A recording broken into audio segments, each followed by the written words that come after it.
जैसे जैसे एग्जाम की डेट पास आ रही है वैसे वैसे बच्चों के मन में एक सवाल जो है वो लगातार चल रहे हैं कि सर अगर हम लोग एसएससी सीजीएल इस बार अटेम्प्ट करने जा रहे हैं तो इसके लिए हमारा जो सेफ स्कोर है वो क्या होगा। ऐसे हजारों मैसेज हमारे पास मेरे को मिले हैं जिनमें ये क्वेश्चन पूछा गया कि सर हमको कितना अटेम्प्ट करके आना चाहिए या कितना सेफ स्कोर जो है वो हमारे लिए रह सकता है। तो इस पर्टिकुलर वीडियो के माध्यम से कुछ एनालिसिस करने के बाद मैं आपको ये बताने जा रहा हूं कि ये सेफ स्कोर आपके लिए क्या हो सकता है।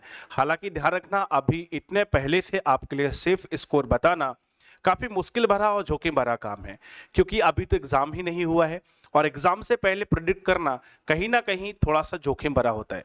लेकिन इतने अनुभव के आधार पर, पिछले कई सारे जो वैकेंसीज रही हैं उनके अनुभव के आधार पर एक लमसम चीज आपको बताई जा सकती है। क्यों? इसका भी एक कारण है। देखिए, जब तक हमारी जिंदगी में कोई टारगेट नहीं होता है, जब तक एक बॉर्डर लाइन हमारे पास नहीं होती है, हम उस बॉर्डर लाइन के अकॉर्डिंग मेहनत नहीं कर पाते। और वो बॉर्डर लाइन अगर हमारे पास आ जाती है तो फिर हम लोगों के लिए क्राइटेरिया बन जाता है कि यार इस क्राइटेरिया से हमको आगे जाना है और हमारे लिए मेहनत करना यानी कि अपनी तैयारी को और बेहतर बनाना फिर क्या हो जाता है, आसान हो जाता है। तो ये वीडियो को इसीलिए मैं बना रहा हूं आप सबके लिए, जिससे आप सभी लोग एक वो बेंचमार्क सेट कर पाए कि इस बेंचमार्क को हमको क्रैक करना है, इसके ऊपर पहुंचना है। देखिए, ऐसा भी हो सकता है कि इससे कम पर भी आपका सिलेक्शन हो जाए, लेकिन ये आपके लिए एक भाग्य की बात होगी।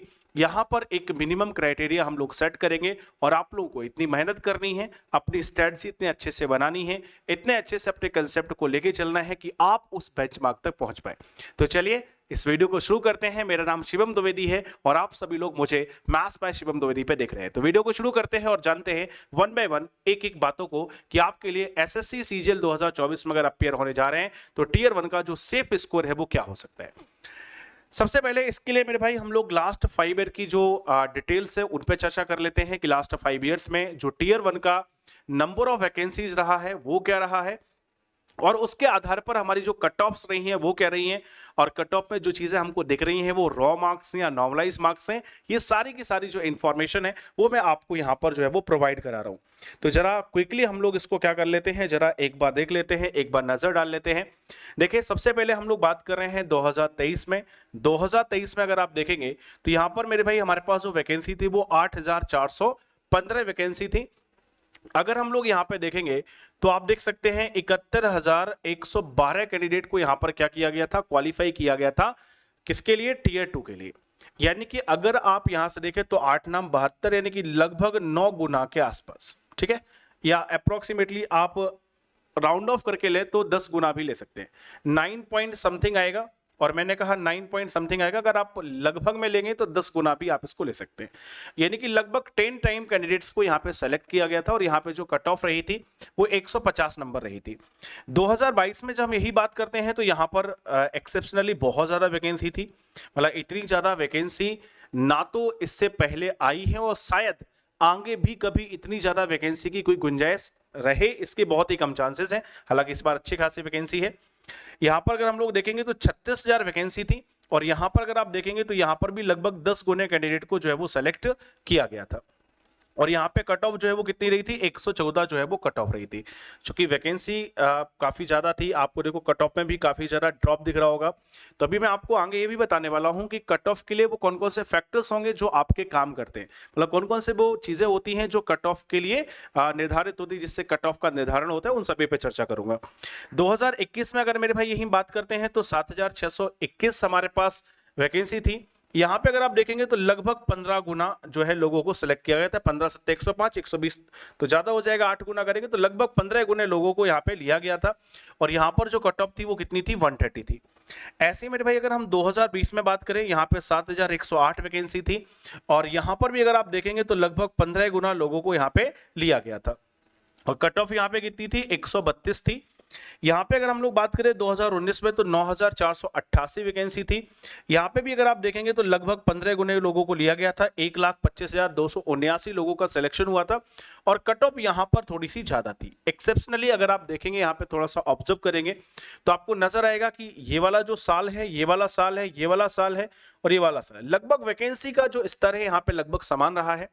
एक चीज और है कि यहाँ पर भी 15 गुना 15 गुना 15 गुना, यहाँ पे सभी जगह 15 गुना सेलेक्ट किए गए हैं, लेकिन यहाँ पर अगर आप देखेंगे तो लगभग 10 गुने से भी कम लोगों का सिलेक्शन यहाँ पे हुआ है, जबकि 2022 में भी 10 गुना। तो आप ये मान के चलिए कि अभी आगे जो है, आगे में भी आपको 10 गुने ही लोग सेलेक्टेड मिलेंगे, है ना। अब ये ट्रेंड बन गया है, तो आप लगभग ये उम्मीद रख सकते हैं कि जब 2024 का एग्जाम होगा तो वहां पे भी जो वैकेंसी है उसके कंपैरिजन में 10 गुने लोगों को लिया जाएगा। एक चीज आप यहां पर अगर और मेरे भाई नजर डालेंगे तो एक चीज पे आपको और फोकस आ रहा होगा कि देखें लगभग यहां पर देखें तो जो कट ऑफ्स भी हमारी हैं वो सेम रही हैं। यहां पर एक्सेप्शनली कट ऑफ ज्यादा रही, यहां पर कट ऑफ भी ज्यादा रही। क्या कारण रहे उनके, वो हम लोग एक बार जान लेते हैं, क्योंकि कट ऑफ जो है वो कई सारे हमारे फैक्टर्स पर डिपेंड करती है। कई सारी चीजें होती है जिन पे हमारी कट ऑफ डिपेंड करती है। तो एक बार मैं बताता हूं कि वो कौन कौन सी चीजें हैं जिस पर आपका कट ऑफ जो है वो डिपेंड करता है। तो मेरे भाई सबसे पहले तो कट ऑफ डिपेंड करता है कि नंबर ऑफ वैकेंसीज हमारे पास कितनी है, ठीक है। अगर नंबर ऑफ वैकेंसीज ज्यादा है तो अमूमन कट ऑफ जो है वो कम रहता है। जैसा आपने अभी ऑब्जर्व किया था कि 2022 में वैकेंसी काफी ज्यादा थी तो कट ऑफ वहां पे काफी कम हो गई थी। एक और कारण था वहां पे कि 2022 में जो पेपर का पैटर्न चेंज हुआ था, और पैटर्न चेंज हुआ था तो पहली बार जब नए पैटर्न पे पेपर हुआ तो पेपर काफी आसान पूछा गया था, और आसान पेपर होने की वजह से भी, वैसे तो आसान पेपर होने की वजह से कट ऑफ बढ़ना चाहिए था, लेकिन चूंकि नंबर ऑफ वैकेंसी काफी ज्यादा थी इसलिए वहां पे ज्यादा इंपैक्ट नहीं पड़ा और जो है वो काफी कम आपकी कट ऑफ हो गई थी। दूसरा, एग्जाम का लेवल कैसा रहता है। जब पेपर होता है तो वहां पे एग्जाम का डिफिकल्टी लेवल कैसा है, इस पर भी कट ऑफ डिपेंड करती है। जैसे आप देखते हो कि जब एग्जाम्स होते हैं तो बेटा अलग अलग शिफ्ट में और कई सारे दिनों तक चलते हैं। जैसे अभी रिसेंटली CHSL का एग्जाम कंप्लीट हुआ था तो 1 जुलाई से लेकर वो 11 जुलाई तक एग्जाम चला था। ऐसी जब CGL का एग्जाम होगा तो काफी दिनों तक ये एग्जाम चलेगा, अलग अलग शिफ्ट में एग्जाम चलेगा। तो हर शिफ्ट का जो डिफिकल्टी लेवल है वो अलग होता है, और जब इनिशियल में जनरली थोड़ा सा डिफिकल्टी लेवल अलग होता है, मिड में डिफिकल्टी लेवल अलग होता है और लास्ट में डिफिकल्टी लेवल अलग होता है। तो डिफिकल्टी लेवल जो है एग्जाम का, और ओवरऑल अगर हम देखें प्रीवियस ईयर से कंपेयर करें, जैसे 2022 का मैंने कहा अमूमन आसान था, 2023 में थोड़ा सा और अच्छा लेवल देखने को मिला। हो सकता है कि 2024 में थोड़ा सा वैरायटी और आपको इंप्रूव होके मिलेगी। तो ये भी एक फैक्टर है जो इंपैक्ट करता है किसको, आपके कट ऑफ को।